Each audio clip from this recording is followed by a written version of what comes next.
Hello friend, तो इस series को आगे बढ़ाते हुए हम लोग जो है पार्ट नंबर 2 डिस्कस करेंगे इस सीरीज़ में। ये जो सीरीज़ है आपका next level power MCQ series है, जो आपका डेली 8 पीएम पे आपको देखने को मिलेगा। और ये जो सीरीज़ है आपका जितने भी सेंट्रल और स्टेट लेवल के जितने भी कम्पिटिटिव एग्ज़ाम हैं, सभी के लिए कहीं न कहीं ये आपका काफ़ी ज़्यादा बेनिफिट करेगा। पेपर जॉब अपडेट और बहुत सारी चीज़ों के लिए आप यहाँ पे www.electricalcapsule.com को भी विजिट कर लीजिएगा। वहाँ पे भी बहुत अच्छे लेवल के एमसीक्यू आपके डेली चलते हैं आपका। अगर आपको पेड कोर्स की रिक्वायरमेंट होगी, जेबी गुप्ता का complete video solution, RK Rajput का वीडियो सॉल्यूशन अगर लेना होगा तो ले सकते हैं। डेमो वीडियो जो है आपका प्लेलिस्ट में मिल जाएगा, यूट्यूब पे विजिट करिएगा। और अगर वीडियो चाहिए होगा तो आप इस नंबर पे व्हाट्सएप करिएगा, ठीक है। पीएलसी इसका नाम मैटलब और एनर्जी कंजर्वेशन के जो है स्पेशल एमसीक्यू मैंने यहाँ पे रेडी किया हुआ है, जिसका प्राइस 99 है। इजीली अगर आप इसको भी लेना चाहें तो ले लें, काफ़ी बेनिफिट होगा। और भी कुछ कोर्स जो है अभी आपके पेंडिंग में है, जैसे ही रेडी हो जाएगा वो मैं आपको बताऊंगा। तो चलिए हम लोग अपने पहले क्वेश्चन की तरफ चलते हैं। तो यहाँ पे देखिए पहला क्वेश्चन जो है आपका यहाँ पे दिया गया है, और इस टाइप के भी क्वेश्चन आपको देखने को मिल रहा है। क्वेश्चन दिया गया है कि जो क्वेश्चन आपका दिया गया है कि a dry powder fire extinguisher can be found with a band ever with. यहाँ पे जो ड्राई टाइप का जो अग्निशामक होता है, ठीक है।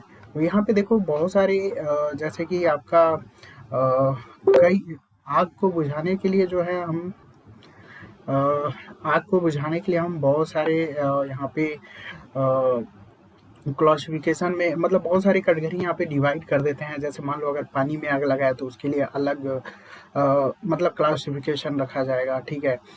लिक्विड में अगर मान लो गैस लिक्विड में अगर कोई मतलब फायर अगर होता है या फिर गैसेस में कोई फायर होता है, तो सबके लिए कोई ना अलग अलग कुछ ना कुछ कैटेगरी यहाँ पे डिसाइड किया जाता है कि किसके लिए क्या क्या हम यूज़ कर सकते हैं और किसके लिए ज़्यादा मतलब एक होता है। अब अभी मान लो अगर ट्रांसफार्मर में अगर आग लग गई, ठीक है, तो आप उसे पानी से तो बुझा नहीं सकते, ठीक है। ट्रांसफार्मर के आग को आप पानी से नहीं बुझा सकते, इसीलिए बहुत सारे ऐसी चीज़ें हैं जहाँ पे आग लग जाती हैं। तो हर एक पर्टिकुलर चीज़ों के लिए जहाँ पे जिस कंडीशन में मतलब जिस वस्तु के लिए अलग अलग चीज़ें यहाँ पे डिसाइड की जाती हैं कि किसके लिए क्या मतलब यूज करना है, हमें अग्निशामक जिसे बोलते हैं। तो यहाँ पे देखो सबसे पहले हम यहाँ पे पूरी कैटेगरी की बात करेंगे। देखो अगर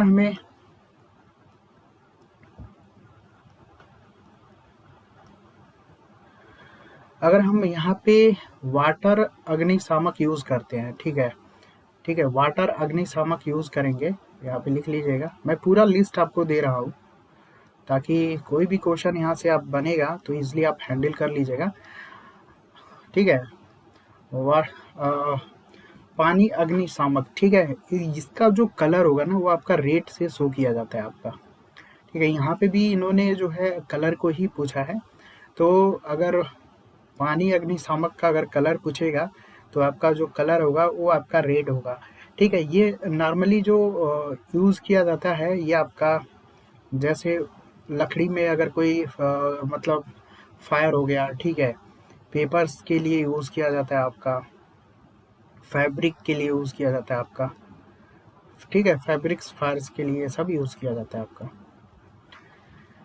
दूसरा आप यहाँ पे याद रखिएगा, अगर मान लो फोम टाइप का कोई अग्निशामक है, ठीक है, फोम टाइप का मान लो कोई अग्निशामक है तो इसका कलर पूछेगा पहले।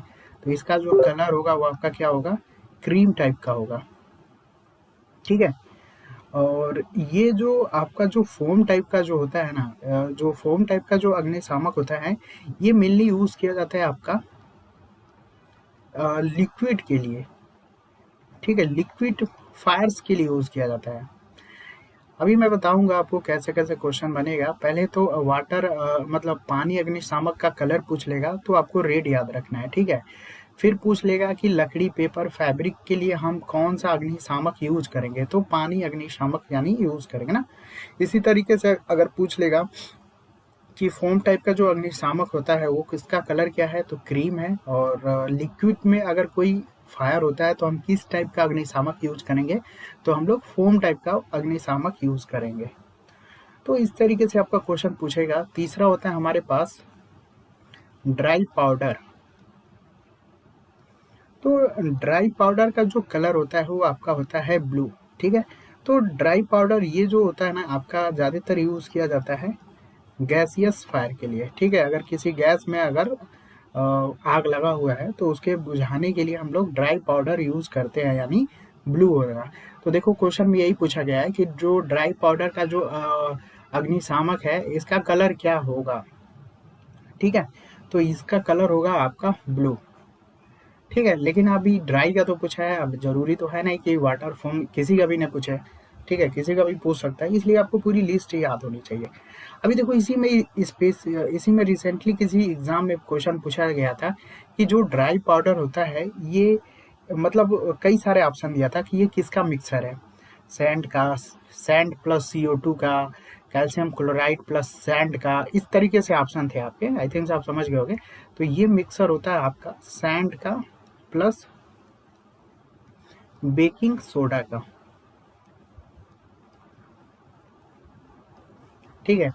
स्पेशली किसी दिन मैं जो है अग्निशामक जितने भी हैं उससे रिलेटेड क्वेश्चन कराऊंगा, क्योंकि आने वाले टाइम में स्पेशली गारंटी है कि यूपी PCL आर्बिनल में 100% श्योर है कि यहाँ से क्वेश्चन आपको देखने को मिलेगा, ठीक है। 100% श्योर है कि यूपी PCL आर्बिनल में क्वेश्चन आपको अग्निशामक से क्वेश्चन देखने को मिलेगा, श्योर है आपका। तो स्पेशली किसी दिन अग्निशामक पे बहुत सारे क्वेश्चन मैं ले लूँगा किसी ने, ठीक है। तो आप यहाँ पे ये याद रखिएगा, ये बहुत इंपॉर्टेंट है भाई। चौथा बहुत मोस्ट इम्पॉर्टेंट है।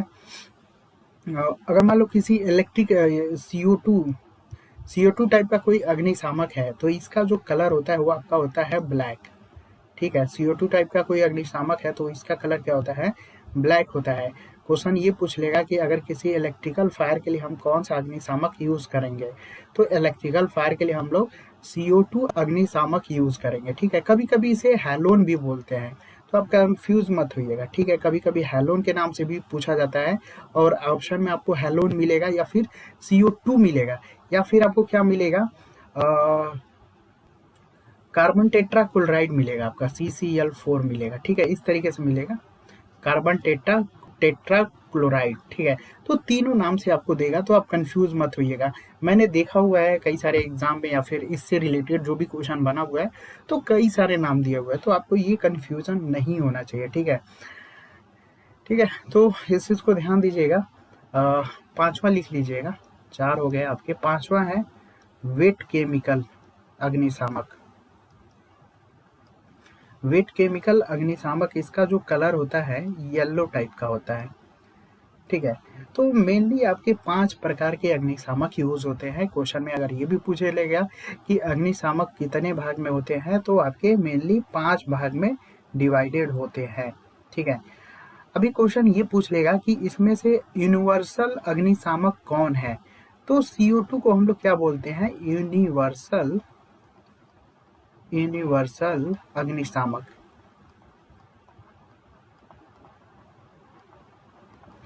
एक और एक चीज ध्यान दीजिएगा, मैं जो भी पॉइंट बोलता हूँ वो एग्जाम ओरिएंटेड होता है, ठीक है। ऐसा नहीं है कि टाइम कंज्यूमिंग करने के लिए या फिर टाइम को बढ़ाने के लिए मैं सारी चीजें बोल रहा हूँ, ठीक है। एक एक वर्ड मेरा जो है काफी मोस्ट इम्पॉर्टेंट होता है। अगर आप इस चीज को सीरियसली नहीं लेंगे तो आप किसी न किसी एग्जाम में देखिएगा बहुत सारे क्वेश्चन आपको देखने को मिलेगा, ठीक है। नॉर्मली अगर ब्लू टिक कराना होता तो मैं ब्लू टिक करा के आगे चला जाता, ठीक है, ये सिर्फ 30 सेकंड में हो जाता। लेकिन TCS वाले हैं चाहे HCL जो भी पेपर कंपनी बना रही है, वो आप ही के जैसे और हमारे जैसे ही लोग होते हैं वहाँ पे, ठीक है। तो उसी के आजू बाजू जितने भी चीजें होती है ना कहीं अगले साल उसको उठा लेंगे फिर उसको, ठीक है। अब ड्राई पाउडर से आप देख लो, इस तरीके से भी क्वेश्चन बन सकता है। पूछ लेगा गैसियस फायर के लिए क्या यूज करते हैं, तो ड्राई पाउडर। तो पूरा एक लिस्ट आपके पास होनी चाहिए, ठीक है। तो थोड़ा सा क्वेश्चन कम होगा, मानता हूँ कि मैं 10 ही क्वेश्चन कराऊंगा, लेकिन इससे रिलेटेड आपको इतने सारे पॉइंट मिल जाएंगे ना, अगर 5-5 पॉइंट मिल जाएंगे तो इजिली आपका कितना क्वेश्चन रेडी हो जाएगा, 50 क्वेश्चन रेडी हो जाएगा, ठीक है। तो आई थिंक आप बात को समझ रहे होंगे। तो ज्यादा क्वेश्चन के पीछे मत भागिएगा। अगर आप एक क्वेश्चन कर रहे हो ना तो उसके अराउंड क्या है, अगर वो सारी चीजें पकड़ लेते हो ना तो समझ लीजिए वो सबसे मतलब बुक से बढ़िया, टीचर से, मेंटर सबसे बेस्ट है वो सारी चीजें, ठीक है। आई थिंक आप समझ रहे हो क्या कहना चाह रहा हूँ मैं। तो चलिए ये इसको ध्यान रखिएगा, ठीक है। अग्निशामक से जो भी और भी क्वेश्चन होंगे वो मैं बाद में ले लूँगा, ठीक है। स्पेशली इस पे एक दिन कुछ क्वेश्चन कराना है, क्योंकि 100% गारंटी है कि यूपी पीसीएल आर्मी में इस टाइप का क्वेश्चन आना ही आना है, श्योर है आपका। चलो भाई अगला क्वेश्चन देख लेते हैं। अगला क्वेश्चन यहाँ पे दिया गया है कि which of the following interrupt has a highest purity in 8051 micro controller after reset, ठीक है। यहाँ पे ये बोला गया है कि भाई 8051 का माइक्रो कंट्रोलर है, अगर हम उसको रीसेट करते हैं कि जो उसका इंटरप्ट है सबसे हाईएस्ट प्योरिटी कौन होगा, ठीक है। तो पहला तो क्वेश्चन हाईएस्ट प्योरिटी पूछ सकता है, दूसरा पूछ सकता है कि लोएस्ट प्योरिटी कौन है, तीसरा पूछ सकता है कि कितने इंटरप्ट होते हैं, फिर अगला क्वेश्चन बन सकता है कि इसके इतने कितने बीट्स होते हैं, फ्लैग क्या रिप्रेजेंटेशन होता है। तो क्वेश्चन आई थिंक बन सकता है बहुत सारे क्वेश्चन, ठीक है। तो चलिए हम यहाँ पे देख लेते हैं। 8051 में देखो टोटल जो होते हैं ना, टोटल 5 इंटरप्ट होते हैं आपके, ठीक है। 8051 में कितने इंटरप्ट होते हैं भाई साहब, 5 इंटरप्ट होते हैं, ठीक है। दो जो होते हैं ना वो इंटरनल इंटरप्ट होते हैं, 2 इंटरनल इंटरप्ट होते हैं आपके, ठीक है। ये भी इंडिविजुअल क्वेश्चन आर्बिनल में शायद पूछा गया, आप पेपर उठा के देखिएगा कि पूछा गया था कि इंटरनल इंटरप्ट 8051 में कितने होते हैं, 5, 2, 3, 5, ठीक है। तो बहुत लोगों ने यहाँ पे 5 को ट्रिक किया था, ठीक है। मुझे याद है बहुत लोग स्टूडेंट ने ये मतलब शेयरिंग किया था इस टाइप का क्वेश्चन, ठीक है। इसीलिए मैं सारी चीज़ों को कोशिश कर रहा हूँ, ठीक है। तो देखो 2 इंटरनल इंटरप्ट होते हैं और 2 एक्सटर्नल इंटरप्ट होते हैं आपके, तो ये आपको ध्यान दीजिएगा किस टाइप के क्वेश्चन बन रहे हैं, ठीक है। 2 इंटरनल इंटरप्ट और 2 एक्सटर्नल इंटरप्ट, और एक जो होता है वो आपका क्या होता है, वो आपका सीरियल इंटरप्ट होता है आपका, एक जो होता है वो आपका सीरियल इंटरप्ट होता है, ठीक है। तो टोटल 5 इंटरप्ट हो गए भाई आपके। अब यहाँ पे देखो सबसे पहले हम प्योरिटी की बात करेंगे, तो सबसे पहले प्योरिटी और उसके बाद इंटरप्ट सोर्स की बात करेंगे हम लोग, और उसके बाद जो इंटरप्ट है ना इसका बीट और फ्लैग का जो रिप्रेजेंटेशन है वो किस फॉर्म में होता है, इसको हम लोग यहाँ पे देखेंगे, ठीक है। तो यहाँ से क्वेश्चन आपके बनेंगे। प्योरिटी में सबसे पहले हाईएस्ट प्योरिटी जो पहले नंबर पे होगा आपका, ठीक है। कलर मैं चेंज कर लूँ थोड़ा, हाईएस्ट प्योरिटी जो पहले लेंगे, यानी ये आपका क्या है, हाईएस्ट प्योरिटीज। उसके बाद सबसे लास्ट में होगा आपका लोएस्ट होगा, 5वें पे आएगा ना आपका लोवेस्ट, ठीक है। तो पहला, दूसरा, तीसरा और चौथा, तो इस तरीके से सबसे ज़्यादा हाईएस्ट प्योरिटी की हम बात करेंगे, उसके बाद लोवेस्ट लोवेस्ट लोवेस्ट लोवेस्ट आपका चलता रहेगा। तो पहला हमारा है सबसे पहला हमारा आता है एक्सटर्नल इंटरप्ट, ठीक है। जैसा कि हमें पता है कि 2 एक्सटर्नल इंटरप्ट होते हैं आपके, ठीक है। तो यहाँ पे लिख लीजिएगा, पहला जो होगा वो आपका एक्सटर्नल इंटरप्ट, एक्सटर्नल इंटरप्ट 0, ठीक है। उसके बाद दूसरा पे आएगा हमारा टाइमर इंटरप्ट आएगा, टाइमर इंटरप्ट 0, ठीक है। तीसरे पे नंबर पे आएगा हमारा एक्सटर्नल इंटरप्ट 1, चौथे पे आएगा हमारा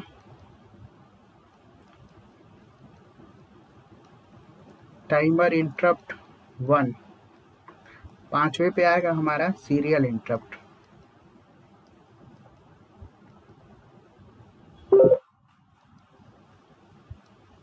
ठीक है, तो इस तरीके से याद रखिएगा, एक्सटर्नल इंटरप्ट 0, फिर उसके बाद टाइम इंटरप्ट 0 आएगा, फिर तीसरे नंबर पे एक्सटर्नल इंटरप्ट 1, टाइमर इंटरप्ट 1, फिर सीरियल इंटरप्ट आएगा, ठीक है।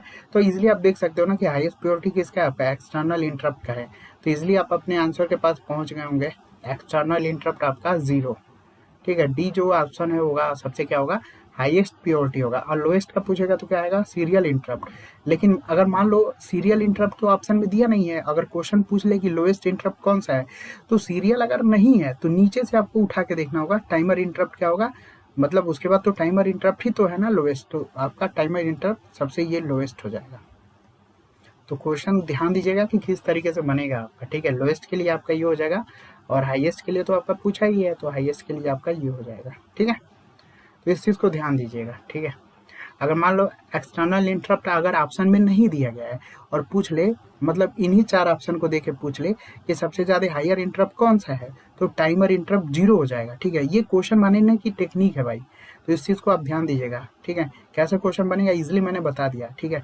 किसी एक को हटा के ऊपर से सीक्वेंस रख लेगा या फिर ऊपर को हटा के नीचे से सीक्वेंस रख लेगा, तो आपको सारी चीज़ें आनी चाहिए। अब बीट और फ्लैग का रिप्रेजेंटेशन थोड़ा सा देख लीजिए, ठीक है। ये पूछा गया है एक आध एग्जाम में, इसलिए मैं इसको भी आपको करा दे रहा हूँ। देखो एक्सटर्नल इंटरप्ट को जो होता है INT से रिप्रेजेंट करते हैं, ठीक है। ये कभी कभी पूछ लेता है कि एक्सटर्नल इंटरप्ट को हम लोग व्हाट इज द रिप्रेजेंटेशन या बीट्स या फ्लैग एक्सटर्नल इंटरप्ट इन 0, तो INT 0 से रिप्रेजेंट करते हैं, ठीक है। टाइमर इंटरप्ट जो होता है आपका TF 0 से रिप्रेजेंट करते हैं, और ये होता है आपका एक्सटर्नल इंटरप्ट INT 1 से, और ये आपका टाइमर इंटरप्ट 1 होगा। ये इंपॉर्टेंट है भाई, ठीक है। सीरियल इंटरप्ट ये एक एग्जाम में आपका पूछा गया है, किसी एग्जाम में पूछा गया है। देखो किसी एग्जाम में पूछा गया ये मुझे पता नहीं है, लेकिन जो भी क्वेश्चन बनता है ना कहीं चीज़ें मैं उस चीज़ को क्लियर रखता हूँ कि क्वेश्चन क्या बन रहा है, क्या बन सकता है, सारी चीज़ें, ठीक है। इसे हम बोलते हैं, इसे हम TI से रिप्रेजेंट करते हैं और RI से रिप्रेजेंट करते हैं, ठीक है। तो ये इंपॉर्टेंट है भाई, ठीक है। बीट या फ्लैग आपको पूछ लेगा। तो चलते हैं अगले क्वेश्चन की तरफ, ठीक है। सारी चीज़ें याद रखिएगा, कैसे कैसे क्वेश्चन बन रहा है, कैसे क्वेश्चन नहीं बन रहा है, सारी चीज़ें आपको याद रखना है भाई, ठीक है। अगला क्वेश्चन यहाँ पे देखिए, टाइप J टाइप का जो थर्मोकपल है ये किस टाइप के मेटल से आपका बनता है, ठीक है। तो यहाँ पे पहली बात तो आपको ये जानना होगा कि थर्मोकपल कितने प्रकार के होते हैं, ठीक है। पहला ही क्वेश्चन उठ के आ जाएगा कि थर्मोकपल कितने प्रकार के होते हैं, तो ये होते हैं आपके 8 प्रकार के। थर्मोकपल कितने प्रकार के होते हैं आपके? 8 प्रकार के होते हैं। अब यहाँ पे चलिए देख लेते हैं इसका जो है, जो देखो J टाइप का जो थर्मोकपल है ये आयरन और कास्टेनन का बनता है आपका, ठीक है। तो इसका आंसर होगा आयरन और कास्टेनन हो जाएगा, ठीक है। अभी हम चलो सभी थर्मल कपल की देख लेते हैं। पहले J का तो आपको इजीली पता चल गया, ठीक है। तो मैं J को लिस्ट में नहीं रख रहा हूँ, ठीक है। पहले नंबर पे ही J था, तो J का तो इजीली पता चल गया आपका आयरन और कास्टेनन का बनता है। अगर मान लो इन फ्यूचर अगर आपको टेम्परेचर का रेंज पूछा जाएगा कि मैक्स टेम्परेचर रेंज आप J थर्मोकपल टाइप, तो 760 डिग्री सेल्सियस होगा, ठीक है। दूसरा आप याद रखिएगा K टाइप थर्मोकपल का, ये आपका होता है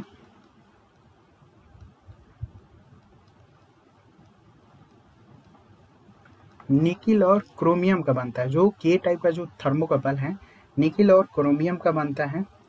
उसके बाद तीसरे नंबर पे आता है हमारे T टाइप का थर्मोकपल, ये आपका बनता है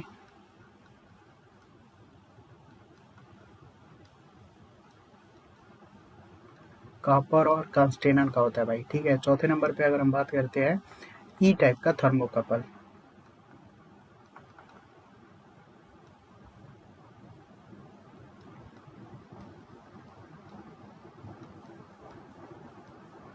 देखो निकल क्रोमियम का मिक्सर होता है और साथ में कांस्टेनन का भी मिक्सर कभी कभी रख लिया जाता है, ठीक है। तो E टाइप का थर्मोकपल होगा। अगर N टाइप थर्मोकपल की हम बात करें तो इसको याद रख लीजिएगा, निर्सोलिल प्लस निसील, एक तरीके का मटेरियल है, ठीक है। ये मुझे भी नहीं पता है किस टाइप का मटेरियल है। यस जो होता है ये इंपॉर्टेंट है भाई, ठीक है, ये इंपॉर्टेंट है। प्लेटिनम रोडियम, देखो 6वां 7वां और 8वां ये जो तीनों लिस्ट में दे रहा हूँ ना, दैट इज मोस्ट इम्पॉर्टेंट, ठीक है। इसको आप अच्छे से याद रखिएगा। अभी मैं बता दे रहा हूँ किस किस तरीके से क्वेश्चन आपके यहाँ से फ्रेम हो सकता है आपका। यस टाइप का जो थर्मोकपल है ना, प्लेटिनम और रेडियम का जो मिक्सर है ना भाई, अगर हम 10% रखते हैं तो हम यस टाइप का थर्मोकपल बना सकते हैं, ठीक है। और यस के बाद आता है हमारा आर थर्मोकपल और लास्ट में आता है हमारे पास बी थर्मोकपल, ठीक है। प्लेटिनम और रोडियम का अगर मिक्सिंग का पॉइंट अगर 10% है भाई, तो हम क्या बना सकते हैं एस टाइप का थर्मोकपल। लेकिन इसी का रेशियो अगर हमारे पास 15% हो जाए तो हम आर टाइप का थर्मोकपल बना सकते हैं। अगर इसी का रेशियो अगर 30% हो जाए तो क्या हम बना सकते हैं बी टाइप थर्मोकपल, ठीक है। तो इसलिए आपको सब क्लियर हो गया होगा। ये तीनों का इम्पॉर्टेंट है भाई, J का इम्पॉर्टेंट है, आप याद रख लीजिएगा, ठीक है। ये आपको तो याद रखना ही पड़ेगा, कुछ चीज़ें तो यहाँ पे आपको याद रखनी पड़ेगी। जे का कई बार एग्जाम में मोस्टली कॉमनली यूज होता है। और देखो टेम्परेचर का रेंज आपका पूछा जाएगा, सबसे पहले पूछ लेगा कि सबसे हाईएस्ट टेम्परेचर रेंज में कौन सा थर्मोकपल है। तो बी टाइप का जो थर्मोकपल है सबसे ज़्यादा हाईएस्ट टेम्परेचर रेंज के लिए यूज़ किया जाता है, लगभग 1700 डिग्री सेल्सियस। उसके बाद आपका आर टाइप का है, तो ये 1480 डिग्री 1480 के लिए ये भी यूज़ होता है, और ये भी आपका 1480 डिग्री सेल्सियस के लिए टेम्परेचर के लिए यूज़ होता है आपका। ठीक है, तो और ये जो होता है 1260 डिग्री सेल्सियस के लिए यूज होता है, और ये 760। ठीक है, बस इतना ही याद रखिएगा। ठीक है, बाकी बाकी टेम्परेचर रेंज में देखो दो ही चीज़ होगा, या तो हाईएस्ट पूछेगा या फिर लोएस्ट पूछेगा। ठीक है, तो हाईएस्ट का आपको माइंड में याद रखना है कि जे का और के का और इन तीनों का सबसे हाईएस्ट होता है। ठीक है, लोएस्ट में आपका टी, ई और एन, इन्हीं तीनों का होता है आपका। ठीक है, लगभग 250 से 350 400 के नियर अबाउट होता है। ठीक है, तो लोएस्ट में आपका तीनों में से कोई भी होगा, आपको ऑप्शन में तीनों नहीं एक साथ देखने को मिलेगा, इस चीज़ को ध्यान दीजिएगा। ठीक है, बस आपको हाईएस्ट यहाँ पे याद रखना है, क्योंकि थर्मोकपल से मोस्टली चांसेस होगा कि हाईएस्ट से रिलेटेड टेम्परेचर आपको यहाँ पे पूछा जाएगा। तो हाईएस्ट में आपका सबसे हाईएस्ट तो आपका बी टाइप का थर्मोकपल होगा। ठीक है, उसके बाद एस, आर और बी तीनों को याद रखिएगा। ठीक है, इन तीनों में कंफ्यूजन मत होइएगा, इसका तो इक्वल होगा और सबसे हाईएस्ट आपका बी होगा। और ठीक है, मेन इसका याद रखिएगा। बाकी मटेरियल्स का यहाँ पे इन्होंने पूछा हुआ है, काफ़ी एग्जाम में पूछा गया भाई, जे टाइप थर्मोकपल मैंने देखा हुआ है। तो यहाँ पे 8 प्रकार का होता है, इसको याद रखिएगा। चलिए नेक्स्ट हम लोग चलते हैं भाई।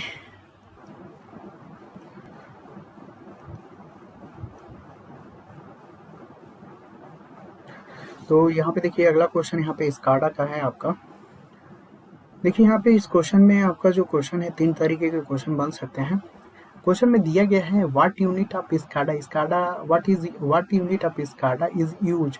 स्काडा में किस टाइप का जो यूनिट हम यूज करते हैं, जो क्या करता है, कलेक्टिंग द डाटा, डाटा को क्या करेगा, कलेक्ट करेगा, या फिर store the data in database, जो भी डाटा होगा उसको डाटाबेस में स्टोर करेगा, provide the interface to operator, और क्या करेगा भाई, जो भी डाटा स्टोर करके उसे ऑपरेटर के पास सेंड करेगा, ऑपरेट करेगा इंफॉर्मेशन के फॉर्म में, तो उसे हम लोग क्या बोलते हैं, उसे हम बोलते हैं भाई मास्टर टर्मिनल यूनिट। ठीक है, अब यहाँ पे देखो मास्टर स्काडा सिस्टम में जो मास्टर टर्मिनल यूनिट जो होता है एक तरीके का उपकरण होता है, जो क्या करता है, रिमोट टर्मिनल यूनिट को क्या करता है, कमांड जारी करता है हमारा।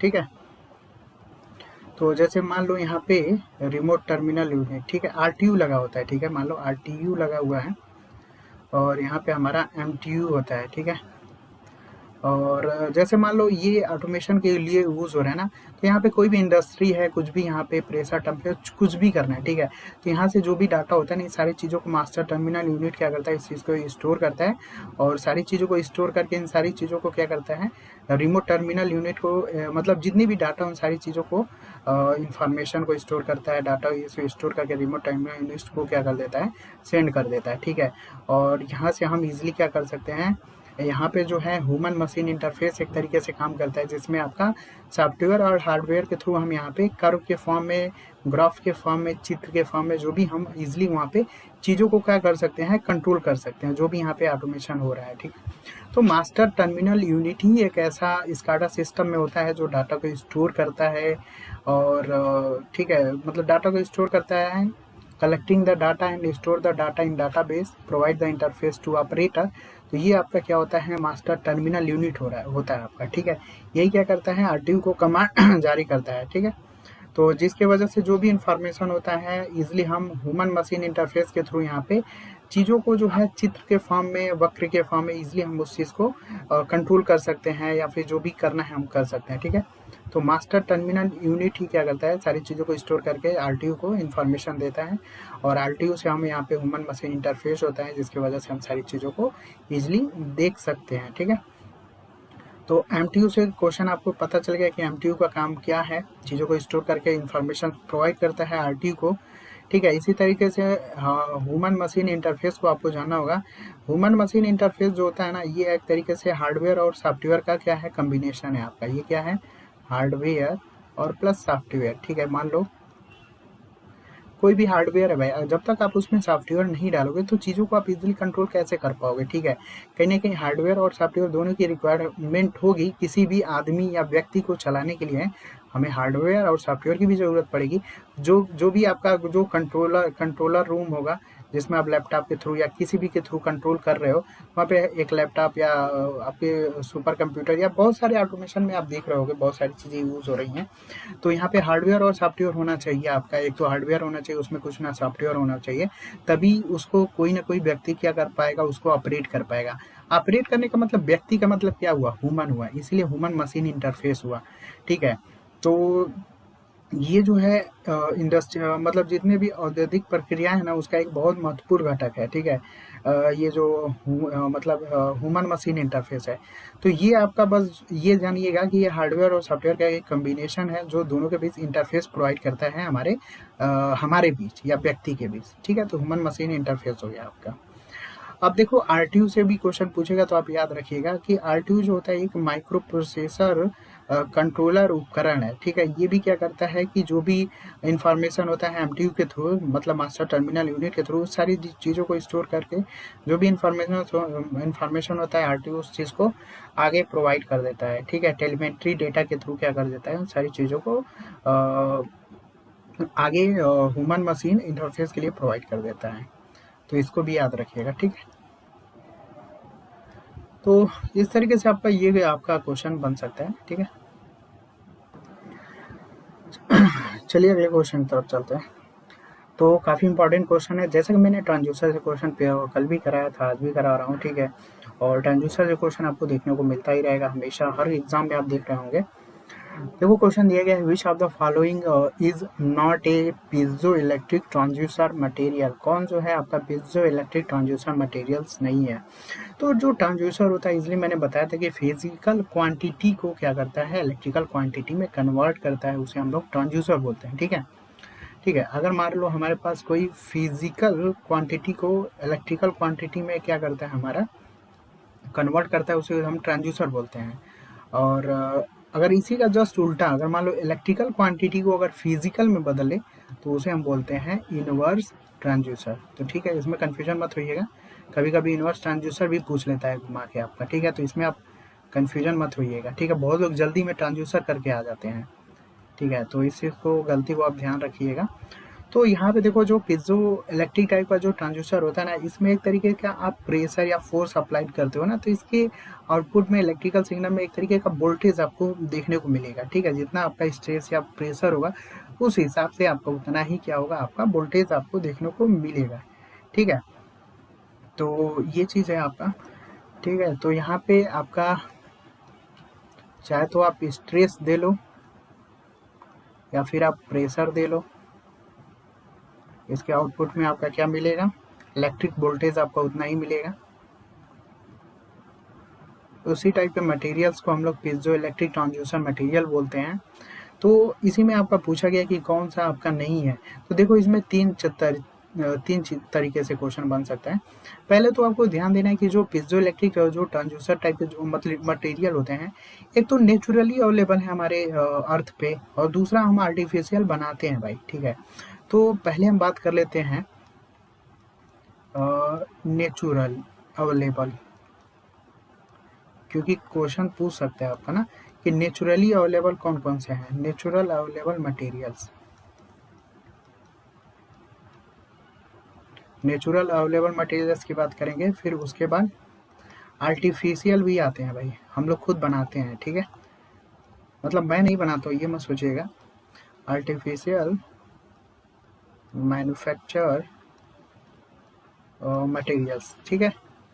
तो चलिए हम लोग इसमें भी देख लेते हैं कौन कौन से आते हैं हमारे। पहले हमारे लिस्ट में आता है, देखो अगर नेचुरली अगर बात करेगा ना, तो सबसे पहले क्वार्टाज आता है आपका, ठीक है। जो क्वार्टाज होता है वो आपका नेचुरली अवेलेबल मटेरियल होता है। फिर आपका आता है दूसरे नंबर पे रोकेल, रोकेल सॉल्ट होता है आपका, ठीक है। रोकेल सॉल्ट दो प्रकार के आते हैं भाई जो नेचुरली अवेलेबल है हमारे, पहला क्वार्टाज है, दूसरा रोकेल सॉल्ट है, ठीक है। अब आर्टिफिशियल की हम बात करते हैं, तो आर्टिफिशियल में सबसे पहले नंबर पे आता है हमारा बेरियम बेरियम टाइटनेट, ठीक है, बेरियम टाइटनेट आता है। उसके बाद आता है हमारे पास लेड जिरकोनेट, ठीक है। पहले नंबर पे आपका बेरियम टाइटनेट और दूसरे नंबर पे जिर लेड जिरकोनेट है, ठीक है, लेड जिरकोनेट टाइटनेट। और तीसरे नंबर पे आता है हमारे पास लेड लेड टाइटनेट,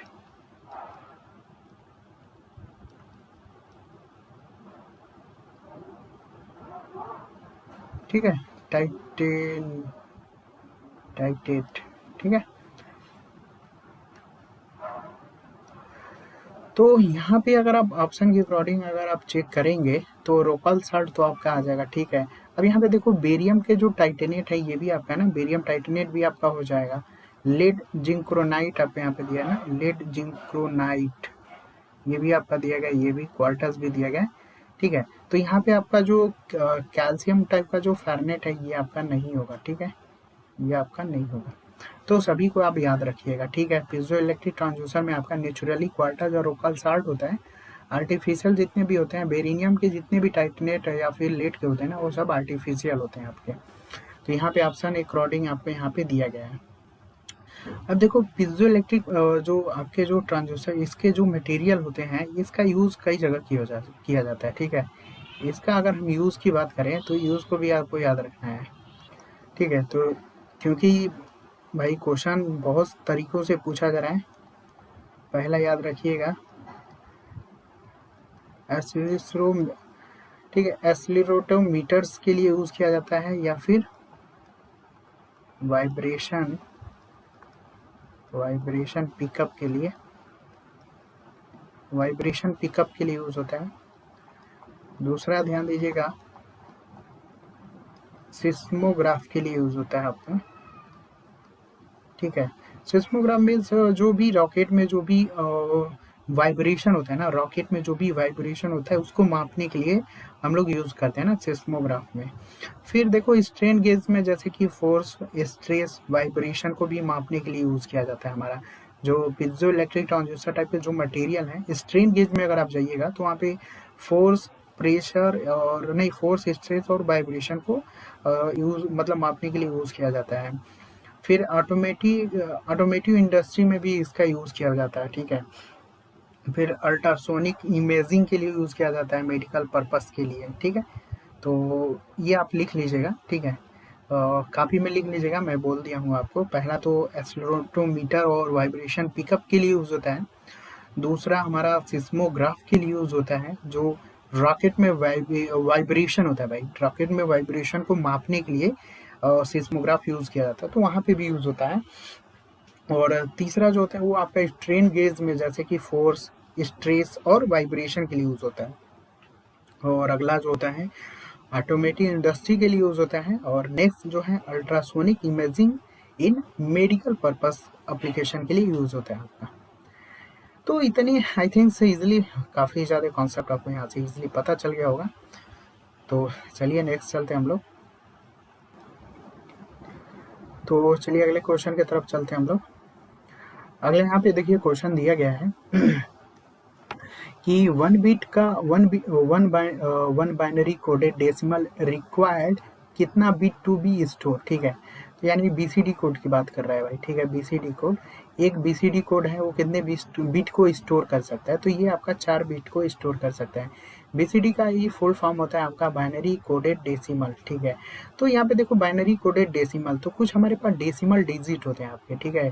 डेसिमल कुछ डिजिट होते हैं और उनके बीसीडी कोड हमें निकालना होता है। जैसे मान लो डेसिमल 1 का, डेसिमल 2 का, डेसिमल 3 का। तो बीसीडी कोड अगर 1 की हम बात करें तो ये होगा 0001 होगा, ठीक है। इसी तरीके हम 2 की बात करें तो 0010 होगा आपका। इसी तरीके से आपका 9 तक निकाला जाता है भाई, ठीक है। 9 का होगा 1001 होगा, ठीक है। इसी तरीके से 10 होता है, 11 होता है, 12 होता है, 13 होता है, 14 होता है, फिर 15 होता है ना।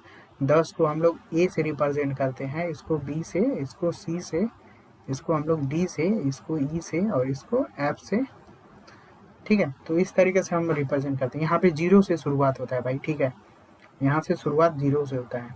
तो यही बाइनरी कोडेड डेसिमल होता है। आप इजिली जो भी डेसिमल नंबर आप ले रहे हो ना, उसका आप बीसीडी कोड निकाल सकते हो। इसके निकालने के लिए जो ट्रिक होती है ना, ये याद रखिएगा। इसको निकालने के लिए जो ट्रिक होती है,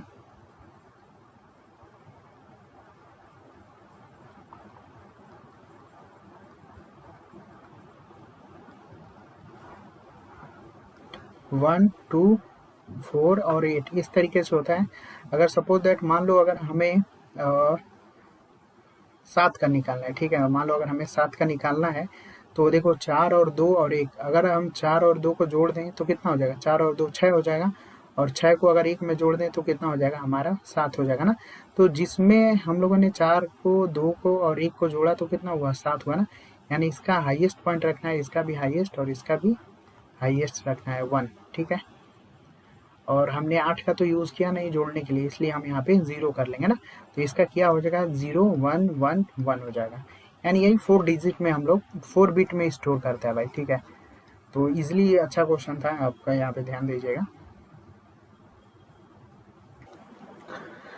तो चलिए यहाँ पे अगले क्वेश्चन की तरफ चलते हैं हम लोग।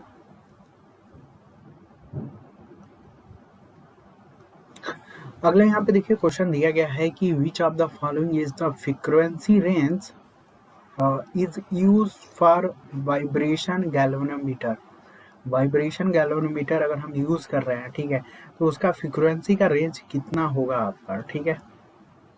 तो ये आपका मेजरमेंट से क्वेश्चन आपका उठा यहाँ पे देखा गया है।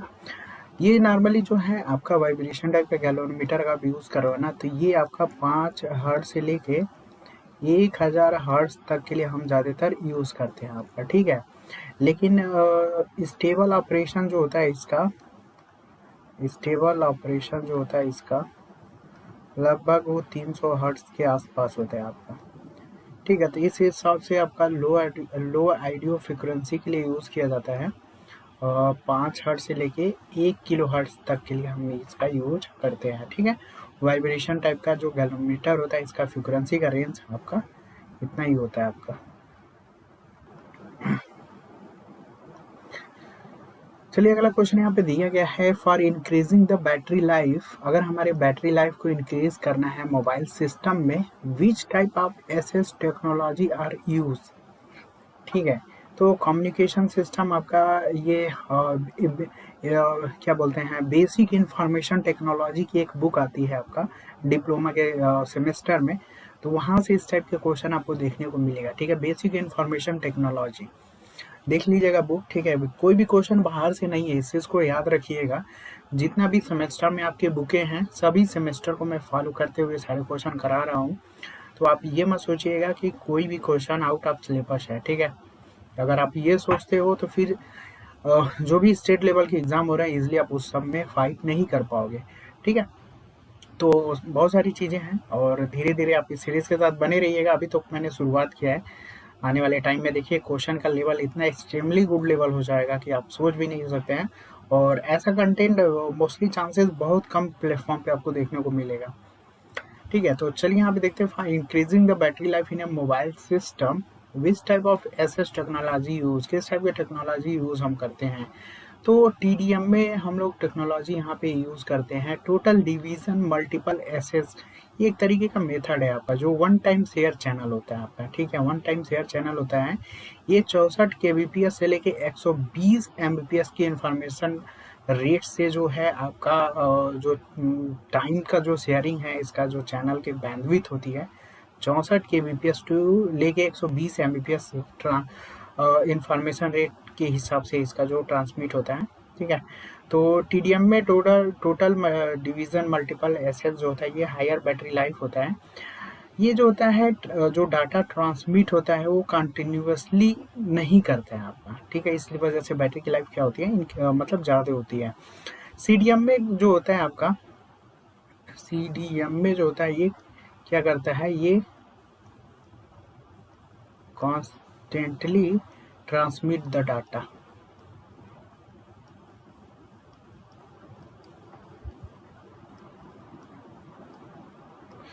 ठीक है। तो सीडीएम में जो होता है वो constantly transmit the data, data को कॉन्स्टेंटली ट्रांसमिट सीडीएम में करता है भाई, ठीक है। और टीडीएम में जो होता है डज नॉट, इसको लिख लीजिएगा, ये डज नॉट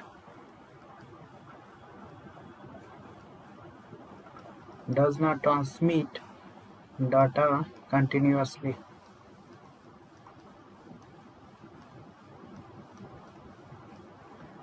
ठीक है, तो ये है आपका। तो चलिए अगले क्वेश्चन की तरफ चलते हैं। देखिए फिर से मैंने ट्रांसड्यूसर के क्वेश्चन को रखा हुआ है, क्योंकि यार ट्रांसड्यूसर देखो काफ़ी ज़्यादा क्वेश्चन आपको देखने को मिल रहा होगा, ठीक है। तो इसलिए जो भी पैटर्न चल रहा है एग्जाम का, इजिली आपको सारी चीज़ों को फॉलो करना चाहिए हमें, ठीक है। Which of the following not an element of transducer, transducer के यहाँ पे कौन सा एलिमेंट्स नहीं है भाई, ठीक है। तो जैसा कि हमें पता है कि ट्रांसड्यूसर जो होता है फिजिकल क्वांटिटी को इलेक्ट्रिकल क्वांटिटी में कन्वर्ट करता है आपका। तो यहाँ पे जो होता है यहाँ पे मैं अगर एक ग्राफ के थ्रू अगर आपको समझाना चाहूँ, तो यहाँ पे जो है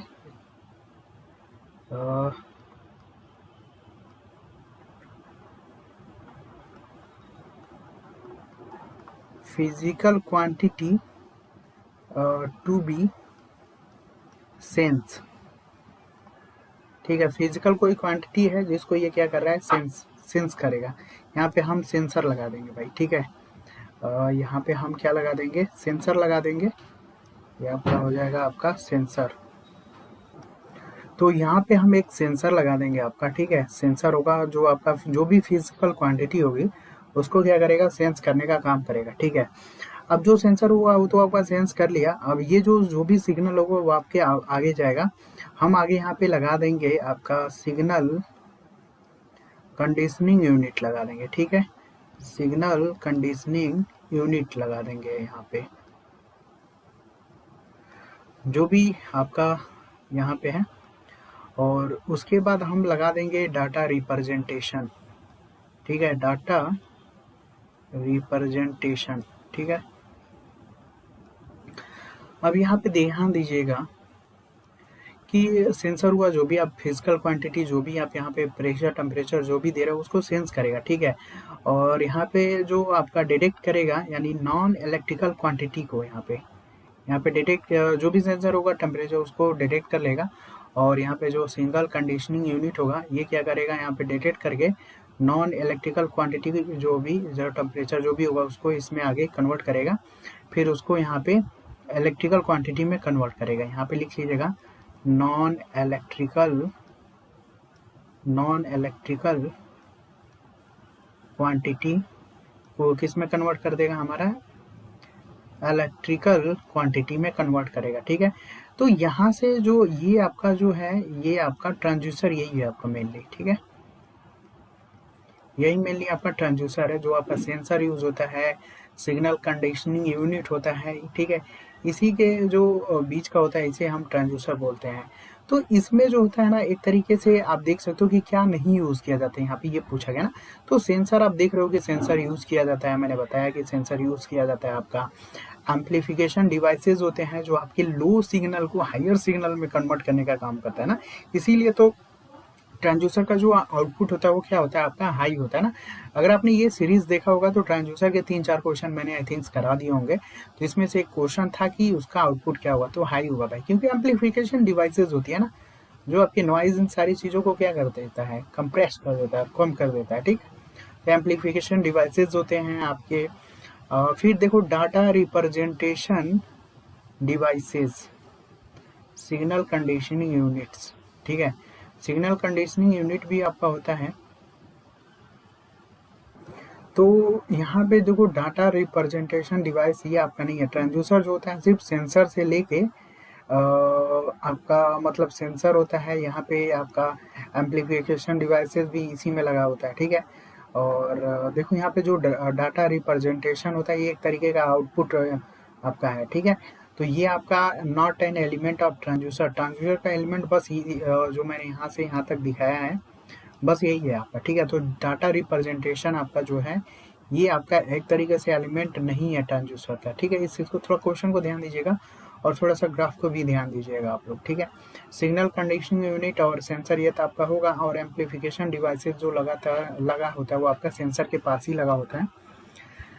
तो यहाँ पे जो डाटा रिप्रेजेंटेशन जो डिवाइसेस हैं ये आपका एक तरीके से क्या है, आपका ट्रांसड्यूसर का भाग नहीं है आपका, ठीक है। तो यही है आपका, यहाँ पे मैं डबल लाइन गिव दे रहा हूँ ताकि आप कंफ्यूजन मत होइएगा। तो बस इतना ही एरिया जो है वो आपका ट्रांसड्यूसर का है आपका।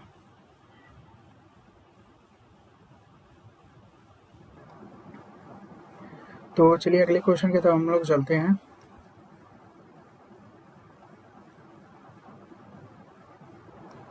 तो यहाँ पे देखिए अगला भी क्वेश्चन फ्रेंड ट्रांसड्यूसर से ही क्वेश्चन आपको देखने को मिल रहा है। बहुत सारे एग्जाम में मैंने ट्रांसड्यूसर के क्वेश्चन देखे हैं, इसलिए मैंने जो भी आपको ट्रांसड्यूसर से क्वेश्चन होगा सब करा दूंगा मैं। Under which condition transducer must be operate. Transducer जो होता है आपका, मैंने बताया कि कोई भी क्वांटिटी जो ट्रांसड्यूसर क्या है, एक एनर्जी कंजर्वेशन आपका है, ठीक है। एक एनर्जी से दूसरे एनर्जी में क्या करता है, कन्वर्ट करता है, means temperature non physical quantity को इलेक्ट्रिकल क्वांटिटी में क्या करता है, कन्वर्ट करने का काम करता है। तो एनर्जी कन्वर्ट कब होगा, जब कोई चीज़ वेरिंग होगी, ठीक है। कांस्टेंट होगा तो उसमें एनर्जी है नहीं, ठीक है। कोई भी चीज़ वेरिंग है, वेरी कर रहा है, तो उसमें कहीं ना कहीं एनर्जी होगी। आप उस एनर्जी को कहीं ना कहीं दूसरे एनर्जी में क्या कर सकते हो, वो ट्रांसमिट कर सकते हो, नहीं बट चेंज कर सकते हो, ठीक है।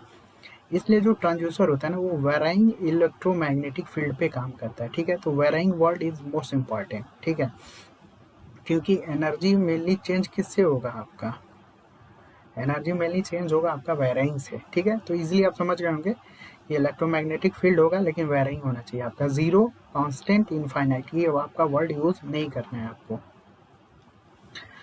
चलो अगला क्वेश्चन यहाँ पे देखते हैं। Which DC motor has the least percentage increase in input current for the same percentage increase in torque, ठीक है। मीन्स इनका कहने का मतलब ये थोड़ा सा करंट अगर बढ़ता है तो उस हिसाब से टार्क का जो परसेंटेज का रेशियो है काफ़ी ज़्यादा इंक्रीज किस में होगा, तो देखो सीरीज मोटर में ही होगा। जैसे कि आपका आर्मेचर करंट और टार्क का अगर रिलेशन आप देखिएगा तो कुछ इस तरीके का आपका होता है आपका, ठीक है। तो ये आपका जो कर होता है ना, मीन्स टार्क जो होता है वो आपका आर्मेचर करंट के मतलब स्क्वायर के फॉर्म में डिपेंड करता है, ठीक है। ये आपका बिफोर सेचुरेशन से पहले की बात है, ठीक है। अगर सेचुरेशन हो जाता है तो उस कंडीशन में जो होता है वो आपका जो टार्क है वो आर्मेचर करंट पे डिपेंड करता है, इसलिए, ठीक है। तो बिफोर सेचुरेशन से पहले जो टार्क है वो आपका उसका जो रिलेशन होता है टार्क का, वो आर्मेचर करंट के स्क्वायर के फॉर्म में होता है, ठीक है। यानी आर्मेचर करंट अगर आप थोड़ा सा चेंज करेंगे तो टार्क काफ़ी इंक्रीज होगा, मीन्स क्योंकि स्क्वायर के फॉर्म में है आपका। और वही शंट के लिए अगर आप देखिएगा तो लीनियर हो जाता है आपका शंट के लिए, ठीक है। तो शंट के लिए ये हो जाएगा मतलब T is directly proportional to I हो जाएगा, ठीक है।